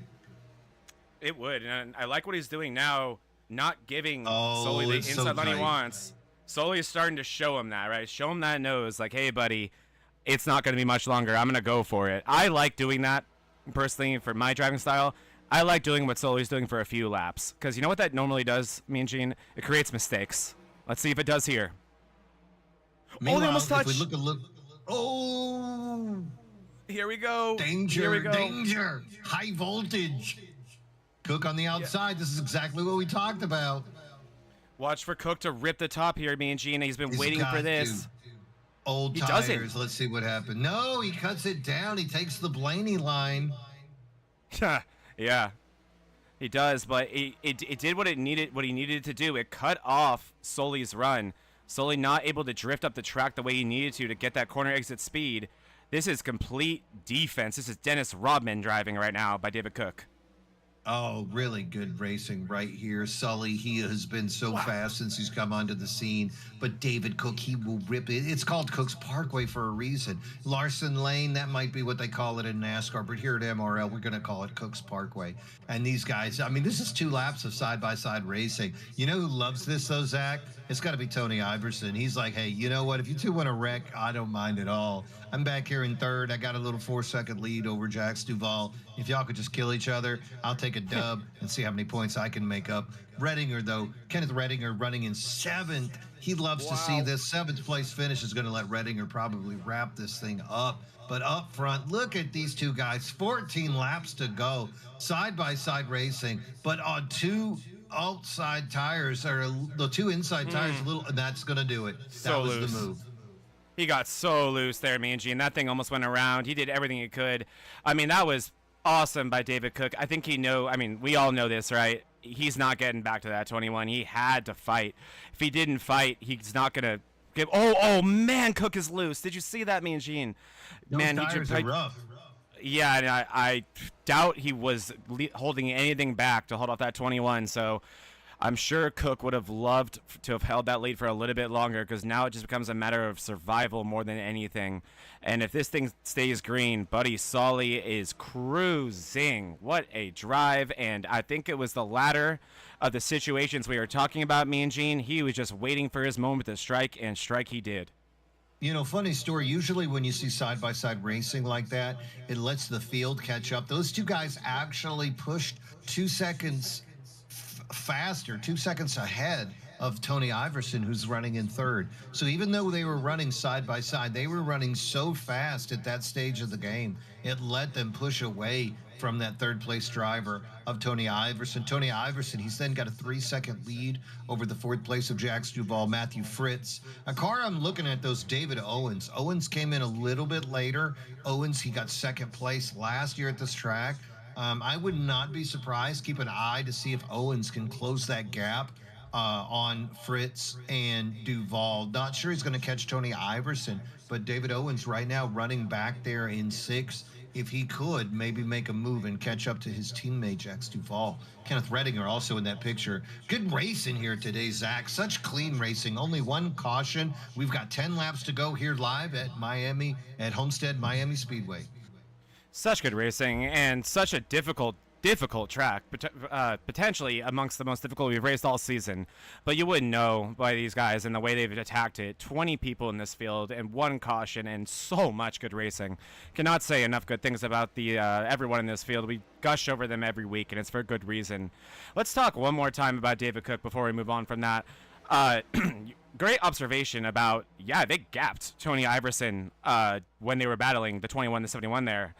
And it wasn't just because of the raw speed of those two cars, Mean Gene. It's because of that 10-lap earlier pit stop that Iverson made. The tires are gone in that 13 car. He's not going to be catching up to Cook anytime soon, which, again, just comes back to I actually, the more this run goes, or the more this race ends, or gets closer to the end, and I don't think Cook's going to win it unless something miraculous happens. But I think that call, that two-tire call, Mean Gene, was borderline genius. It gave him the only chance to win this race he had, and he is facing zero repercussions for it in terms of losing that second place finish. Yeah, because you can see that lead over Tony Iverson. It's pushed another 3 seconds since we mentioned it last time. So David Cook making great work of this track, running strong lap times. But Buddy Sully, this guy is just dialed in. I mean, he is Amtrak running on a rail. He is a Japanese bullet train right now, making quick work out of this asphalt 1.5 mile track. Buddy Sully in the 21, unless lightning strikes, this guy is going to punch his ticket. And then that makes it even crazier in the points. We talked so much about Steve Lewis and Justin Parham fighting for that 11th place point position, and all of a sudden it would push up even further into only 10. 10 guys would be making it in, and then that would be Jay Stinson. And guess who's not here today? Volpus and Jay Stinson. Oh wow, Stinson's not here today. I mean, wow. Jay Stinson's not here, so all of a sudden that 12-point lead that he had over Parham and Lewis is going to pinch tighter than a frog's butthole. No water gets through there, but you know what? Lewis or Parham might squeeze right on through there. So this thing is going to be crazy going into our final race. And you're going to see 3 guys trying to throttle each other, getting in there. Right now, though, as far as Lewis and Parham goes, it is Parham who's got that lead over Lewis. He eventually did get past Michael Mata as well. Mata starting to fade. Remember, Mata chose not to take tires, and he's regretting that decision. He's back in 13th. But hey, he's got that Willy Wonka golden ticket. He don't mind at all. Right now, though, Buddy Sully, 5 laps to go, and he's got that 2-second lead over David Cook, Tony Iverson, and Matthew Fritz. Now, they might have a conversation about who's going to get 3rd place. They may. I mean, it's getting few and far between in terms of action on track with racing. These guys have done such a good job getting the finishes they deserve. You don't want to take a chance too bad now. Oh, man, that was intense. Why not? Gene. No way, I will take a chance. I deserve 3rd, not you. It's water cooler talk on Monday, Zach. What a move by Fritz. That was badass. I love that by Matthew Fritz as he gets into podium position. And I'm going to harp on this one more time before we get out of here, Mean Gene, because I always want to provide some guidance to the drivers out there that may be watching these guys tear up this track and wondering, how can I get better? Let me show you guys something one more time before we go home, Mean Gene. 4th gear. Look in the middle of your screen, ladies and gentlemen, where it says gear. There's 5th gear. This is Buddy Sully, our leader. There he goes down to 4th. Let's go down to 2nd place, David Cook. How does he not spin? How does he not spin? Talent, and this is why you have to push yourself. 4th, and now you're going to see him go into 5th. This is David Cook, our 2nd place car. Let's go to 3rd place, Matthew Fritz. I don't know if Fritz is shifting. Let's see here. He is not. I can tell you that Iverson is. There's Iverson there in 4th gear. And these are the only 3 cars that are shifting at all, Mean Gene. The 24 is not. 5th gear. Duvall is not. Oh, he is now. I think because of the late run, but he was not earlier when we were running on board with him. You gotta shift these next gen guys. You gotta attack these cars. You gotta attack tracks like this. The 3 guys that have had the wherewithal and the ability and I guess the guts to do it, outside of Matthew Fritz and his raw talent and patience, have been the ones who've been rewarded for it. That's why you do your homework and you attack tracks. It's terrifying, though. I know when I downshift, the thing kind of just spins around on me. Right up front, though, this is lap 129. Buddy Sully coming around. Looks like he is in the clear. 3-second lead over David Cook. A lot of action back there as Fritz and Iverson battling. You can see Reddinger, Owens, Duvall also making a little bit of a challenge with each other for that track position. But it is going to be Buddy Sully as he is coming around looking clean, Zach. I mean, this guy led the whole way except for track situations of pitting, but his strategy is going to come out on top. He took 4 tires, he took full fuel, and it's going to be that 21 of Buddy Sully. He's coming around turn 4, and I think we're going to see that 21 pilot his car to victory. Yes, sir, your champion today, Buddy Sully, in that 21 Ford. What a win, and he is in, my friends. Yes, he is, and man, the second week in a row, I think the key word or the word of the day, Mean Gene, is overdue, right? Buddy Sully has had so much speed all season, and he gets it done here in Miami with only 2 races to spare. As long as he shows up next week, we'll be seeing this 21 car in the playoffs. And man, oh man, Mean Gene with the 21 there now and Mata locked in. 2 guys that otherwise probably weren't going to make it. How unbelievably intense and competitive did these playoffs just get? What's going on, Zach? All we were doing was we were talking about David Cook's got 2 wins, Kenneth Redinger's got 2 wins, Tony Iverson's got 2 wins. We're talking about dominance. We're talking about these guys running in the front, and then all of a sudden, the last 2 weeks, Michael Mata comes out of nowhere, takes the dub. Buddy Sully, this guy, he's been taking poles, but all of a sudden, he's doing those donuts, and he has punched his ticket into those playoffs. And ladies and gentlemen, this is everybody gets 1,000 points. You get some bonus points, and let's see who can avoid elimination. And gee whiz, Zach, good luck of eliminating this 21 right now. This guy starts in the front, finishes in the front. He is a rocket. Yeah, it just makes it so crazy complicated thinking about our playoffs when you throw in guys like Sully and Mata with guys like Iverson, Cook, Owens, Redinger, our champion, who I believe, let's give out that congratulations, and let's see if we can get him in for an interview, because I believe Kenneth Redinger, that 24, is our regular season champion, and he deserves all the credit in the world for that. But me and Gene, you want me to ask you the most impossible question in the world right now? Who's our Final Four? Who's our Final Four? Don't you dare! You do not do that. You don't put that. You don't put that evil on me, Ricky Bobby. You don't put that on me, Ricky Bobby. All right, let's see. I'm going to go ahead and pull in Kenneth Redinger first, and let's see. Oh, it's just not. He's trying to fight me. All right, I think you got him, Zach. Go for it. Kenneth Redinger, we got you, buddy? Yeah, I got you. We have some good news for you, man. We believe, don't quote us, we could be wrong. I think you're a unofficially, Kenneth, you're a regular season champion. Congratulations, my friend. Awesome.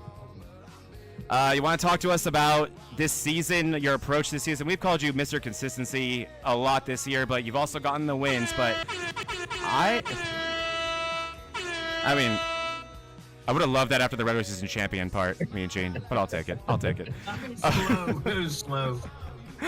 But Kenneth, tell me about this season for you. Tell me about your approach for the playoffs. And man, did you finish outside the top 10 all season yet? I'm not sure. It might have been a race or 2, but yeah, I mean, just coming in here new with this car is just trying to learn this car and figure out what you have to do with it. I've been running the trucks a lot the last few years, so stepping in this is a little different. But yeah, it's just trying to be consistent and not make too many mistakes. And it seems like obviously not making too many mistakes was yielding some good results. So yeah.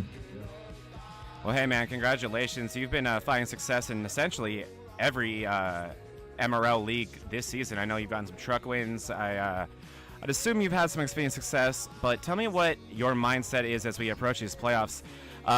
Buddy Sully with the win today. As long as he shows up next week, he's going to meet the minimum eligibility to be in the playoffs with you guys. So you now have the 16 of Mata and the 21 of Sully joining the guys that we've seen kind of dominating this season, like you, Cook, and Iverson. How do you approach a competitive and parity-filled playoffs like this?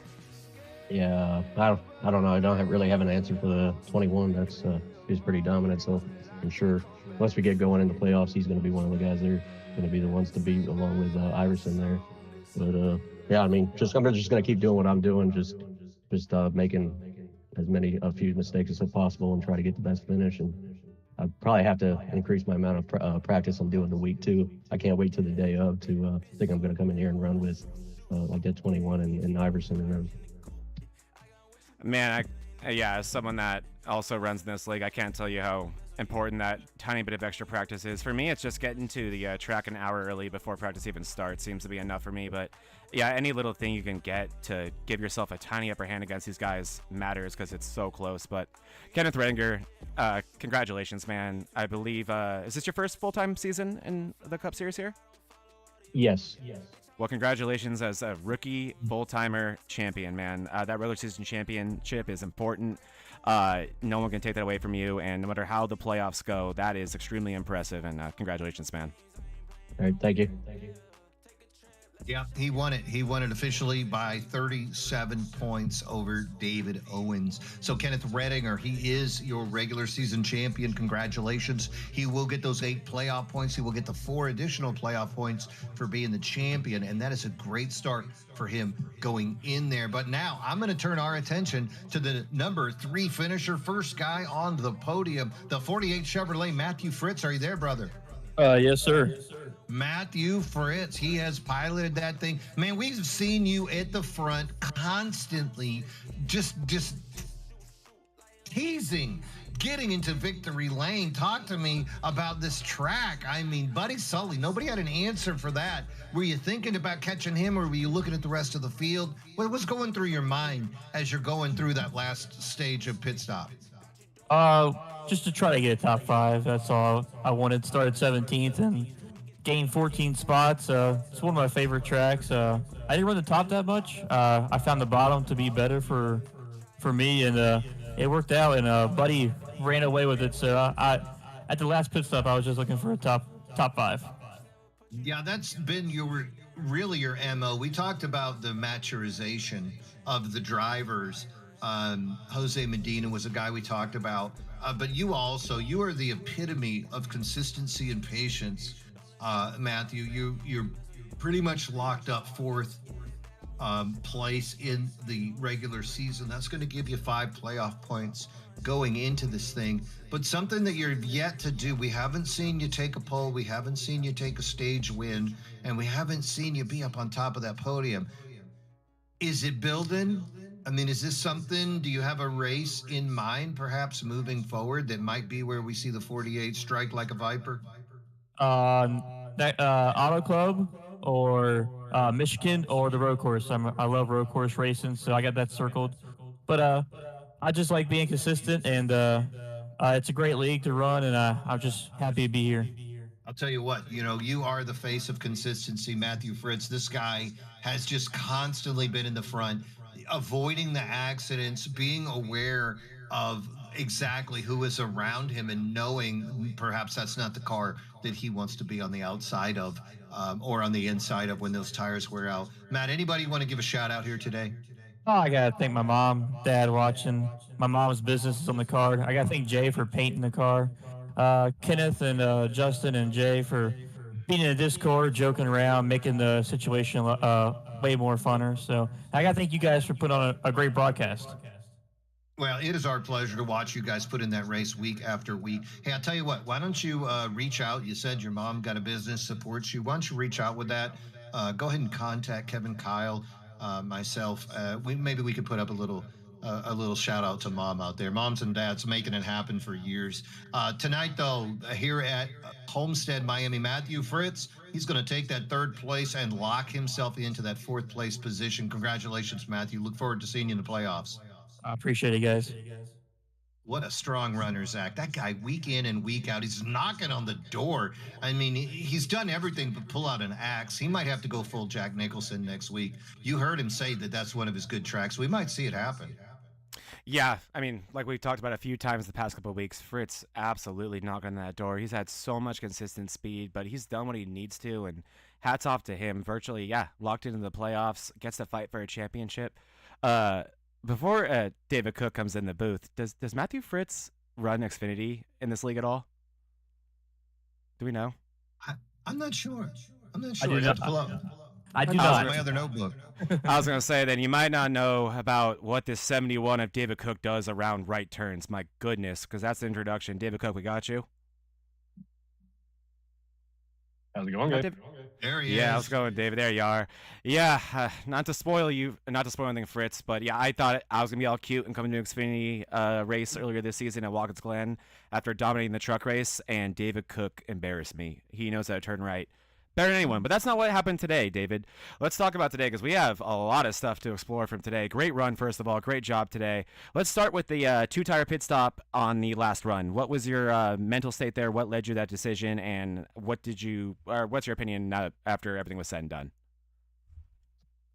Yeah, I thought honestly I could get in front of him there and just hold him off, and the dirty air would be enough to keep him behind me. But I mean, it was like he had no tire wear at all. It was unbelievable. It was just wow, incredible drive. Yeah, our jaws were on the floor for the majority of this race, watching that 21 get around this track. When you made that call to do those two tires, were you at all thinking about that 13 and 48 of Iverson and Fritz in terms of protecting your second place finish, or were you just thinking, I got the gap I need, I want a chance at this win? What's your mental state, I guess I should be asking, as we are only, after this one race away from the playoffs? Are you just trying to collect all the playoff points you can get? I think that's it, man. Just racking up the points right now and just trying to focus for the chase now, and shifting the focus there and practicing more for the tracks that are coming up for that. And still focused on this and finishing out this season. But yeah, I'm definitely looking towards the chase now. Yeah, I think tonight was the exact type of run you needed, with points that aren't reflecting your running position in the grand scheme. So those second places are going to get you those regular season championship bonus points that you need leading into the playoffs. So with another driver we just talked to, we talked to Redinger about this. With a guy like the 21 of Solly locking himself in, and then we saw the 16 last week, how does that change your approach and your mentality as we have so many heavy hitters locked into the postseason now? It's getting real, It's time that you got to practicing and stuff. Sorry, my dog's losing his mind here. Hold on a second. I think all the fans are losing their minds too. Dogs yeah, so crazy race. It's like, why'd you take two tires? Just kidding, Dave. So yeah, it's just you got to just be practicing more and more and more. It's just that your mental focus has to be at the top of your game right now. These guys are just racing unbelievable, and the speed is just something. Even myself, every week it's something else keeping up here, and yeah, it's going to be a lot of fun. It's going to be something else. Yeah, it certainly is, David, and super excited to watch and glad you'll be part of it. Anyone you want to shout out before you get out of here tonight? Thanks for all the support from my family, my sponsor, SimWrap Marketplace. Go check them out. Get a nice paint scheme on your car, and we'll see you guys next week. Thanks so much for tuning in, everybody. We appreciate you. Thank you. Man, that guy's fast. Yes, he is.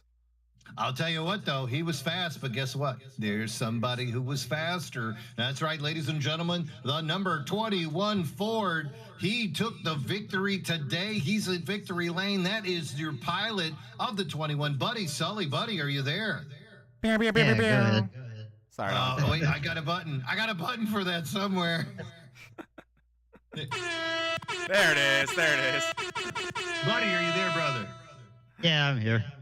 I tell you what, the glass ceiling is shattered. We'll let Kevin Kyle sweep it up when he comes back on Wednesday. Congratulations, my friend. Only 5 races necessary to make your way into the playoffs. You just punched your golden ticket. Are you going to see you next week at Auto Club to get that 5th race? Oh, I don't know. I'll have to talk to work about that. If I can get off, I'll be there. Find a way, buddy. Word. Start and park it, Your man. boss, Start and park it. His boss has so much power. It's not fair. It's not fair. Buddy, I'll tell you what, man. You just checked out. I mean, you started this thing at the front. 3rd pole of the year. That's more than anybody else. Only 4 races, 3 poles, and now you find yourself in victory lane. I mean, is this your track, or is this just a taste of what Buddy Sully can do in a cup car? So this is one of my absolute favorite tracks, just because it's a little bit more technical. You kind of have to wrap the bottom. You have to conserve your tires early, and if you burn them off too fast at the beginning, you're just going to have a bad time through the middle of the run. One of the things that helped was I had a league race yesterday that was at this same track, so I had 2 races in 2 days.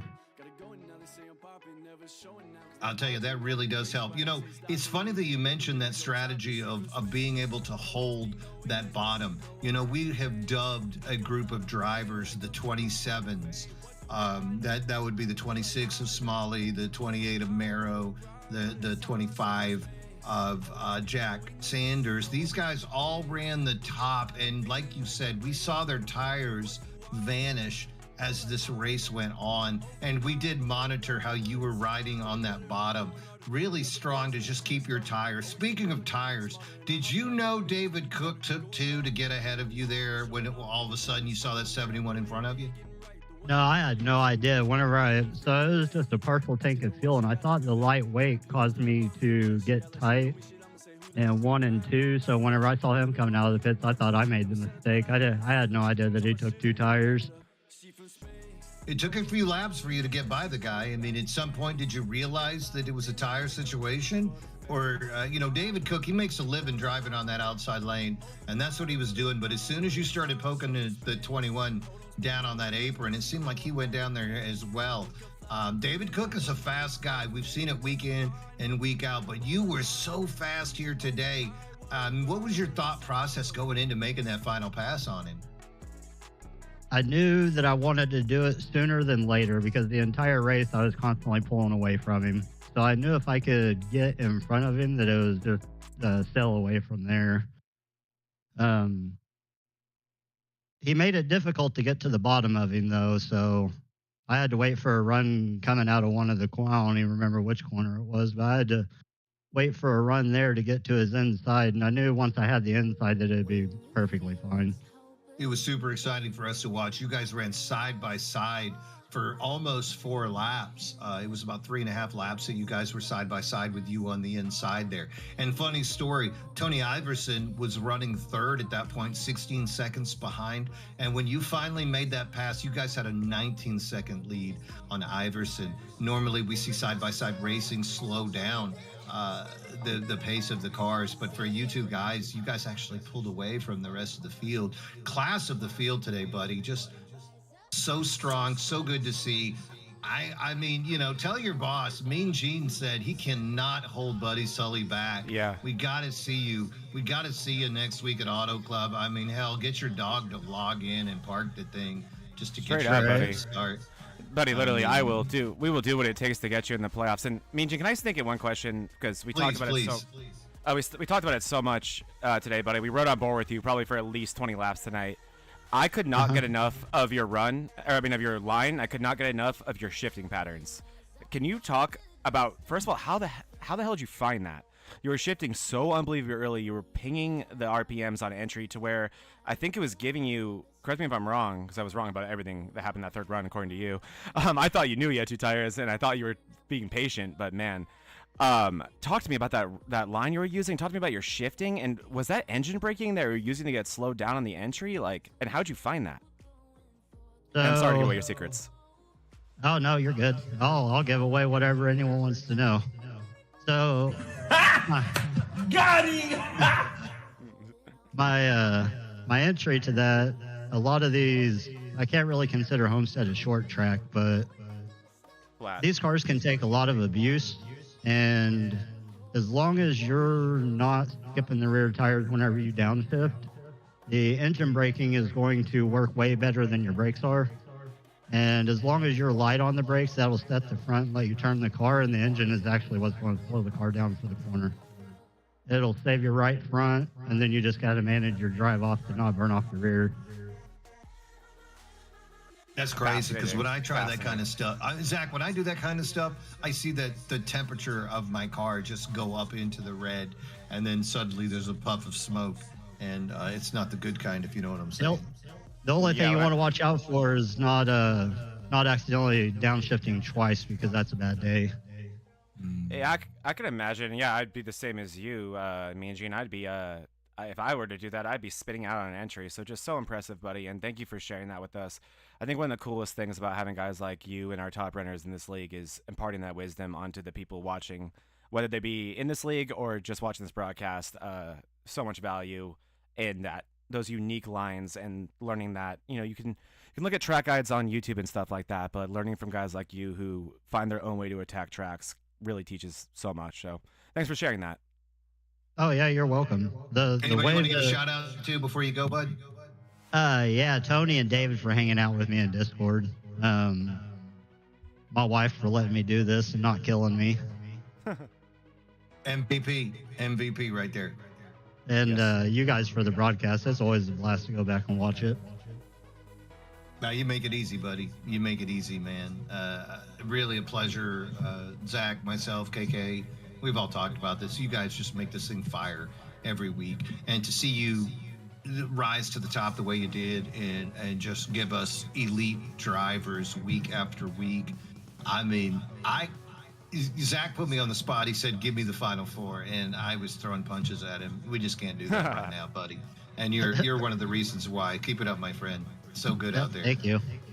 And shout out him, Mean Gene, Buddy Solly, joining the MRL broadcast team, actually bringing tons of improvements to this broadcast that you guys will be seeing in the coming weeks. I cannot wait for you guys to see what Buddy is working on. He is a genius, and man, he is bringing unbelievable improvements to this broadcast. So not only making the on-track excitement that much better, but also going to be making things on the broadcast then even better. So thank you, Buddy. Oh yeah, you're welcome. Well, I'll tell you what, we've talked about a lot of drivers here tonight. Buddy Solly taking the win, David Cook, Matthew Fritz, that is your top three. Tony Iverson with a strong finish, he finished fourth. Kenneth Redinger fifth. So three of your top five finishers are actually your top three guys. Kenneth Redinger will become your regular season champion. Credit to him. Somebody we didn't talk about tonight, though, Zach, David Owens. Did not come up. He finished sixth. That's a good run. He finished second overall in regular season points. Are we seeing a slow decline in David Owens? Do you think the rest of the field is finally catching up to this monster of the Midway? I think his confidence is just kind of low after I beat him last week at Richmond, Mean Gene. I'm just kidding. Well, why did you do that? I mean, my dad waited until I was a danger to myself or others to beat me like that. You're just taking it out on the guy.